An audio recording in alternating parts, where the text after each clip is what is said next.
2월 9일 연중 제5주일 루카가 전한 거룩한 복음입니다. 예수님께서 겟네사렛 호숫가에 서 계시고 군중은 그분께 몰려들어 하나님의 말씀을 듣고 있을 때였다. 그분께서는 호숫가에 대어놓은 배 두 척을 보셨다. 어부들은 거기에서 내려 그물을 싣고 있었다.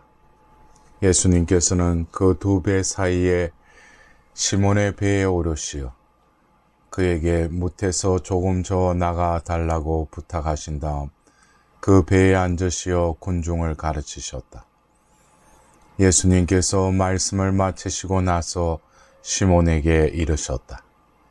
깊은 데로 저 나가서 그물을 내려 고기를 잡아라. 시몬이 스승님, 저희가 밤새도록 애썼지만 한 마리도 잡지 못하였습니다.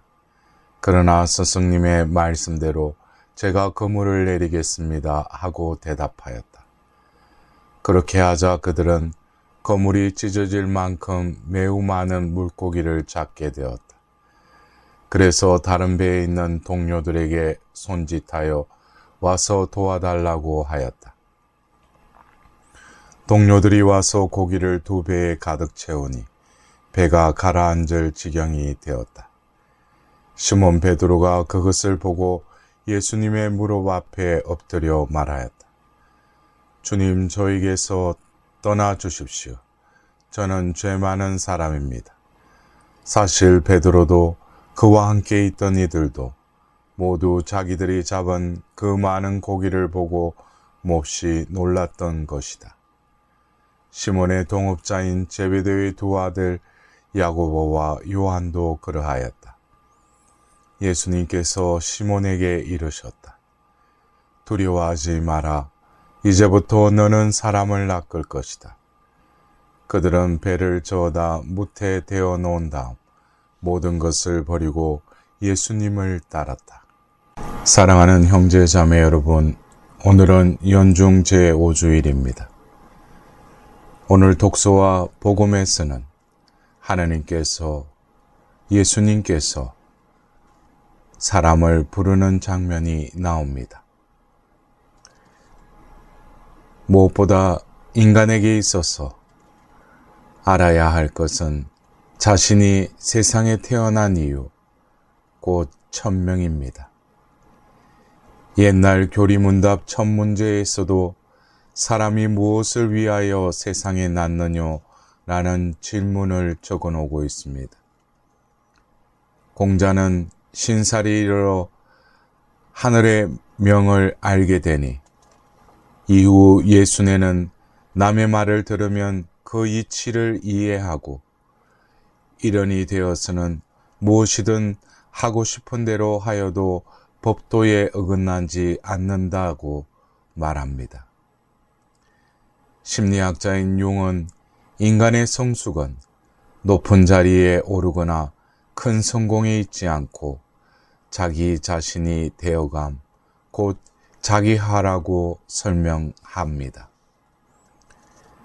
옛 교리서의 창조 목적을 깨달음, 공자의 지천명의 길, 심리학의 자기 자신이 되어가는 과정이 신앙인에게는 하나님의 부르심을 듣고 따르는 데에 즉 소명과 추종에 있음을 오늘 주님 말씀을 통해 일러주고 있습니다.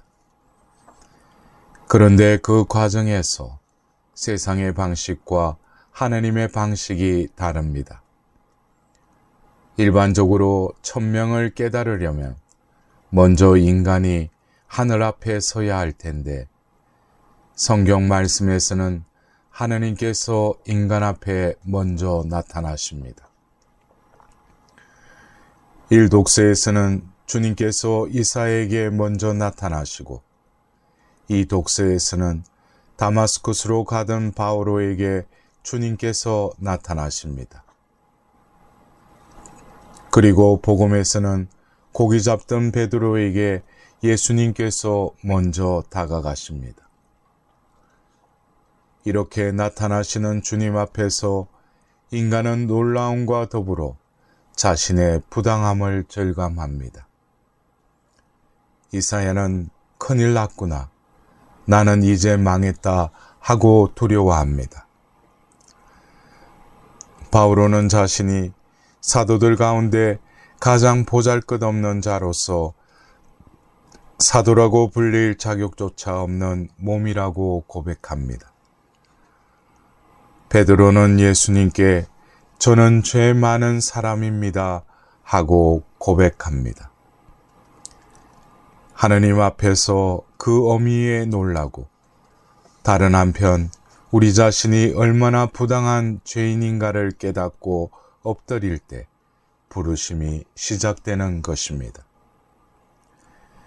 하나님께서는 왜 우리를 부르실까요? 하나님께서는 무엇이 부족한 분이 아니십니다. 인간의 봉사가 필요해서 우리를 부르시는 것이 아니라 사랑하기 때문에 부르십니다. 사랑하는 사람이 세상에 태어난 목적을 알고 자기 자신이 되라고 부르십니다. 그러므로 부르심을 받는 입장에서 자격이나 능력이 필요하지 않고 주님과의 인격적인 관계에 들어설 순수한 태도가 필요합니다.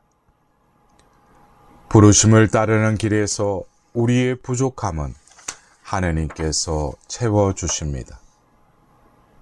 일독서에서 이사야가 나는 입술이 더러운 사람입니다 라고 말하자 천사가 사명을 수행할 수 있도록 뜨거운 돌로 입술을 씻어줍니다.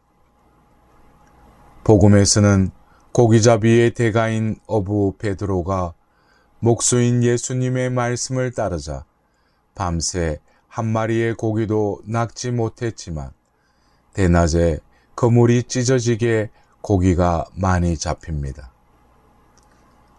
자신과 예수님이 이토록 다르다는 놀라움에 베드로가 저에게서 떠나 주십시오. 저는 죄 많은 사람입니다 하고 고백하자 예수님께서 두려워하지 마라. 이제부터 너는 사람을 낚을 것이다 라고 이르십니다.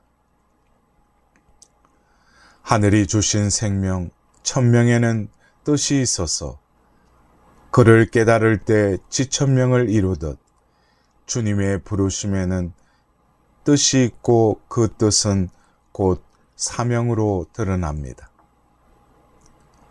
이사야를 부르시어 말씀을 전하라 명하시고 베드로를 부르시어 사람 낚는 어부로 되라고 명하시며 바오로를 이방인의 사도가 되라고 부르십니다. 부르신 사명의 수행이 바로 우리가 우리 자신이 되는 길입니다. 유다교 랍비 수사는 임종 직전에 이런 말을 남겼다고 합니다. 하나님께서는 내가 죽은 뒤에 나를 보시고 너는 왜 모세가 아니었느냐 하고 묻지는 않고 너는 왜 수샤가 아니었느냐 하고 물으실 것이다 라고 적혀 있다고 합니다. 하나님께서는 부르심과 추종을 통해 우리가 본래의 고유한 자신이 되기를 바라십니다. 이사야에게, 바오로 사도에게, 베드로에게 나타나셨듯이 오늘도 주님께서는 우리 앞에 나타나십니다. 미사 성제 때 말씀 가운데 주님을 찾는 일상에서 주님께서 오십니다.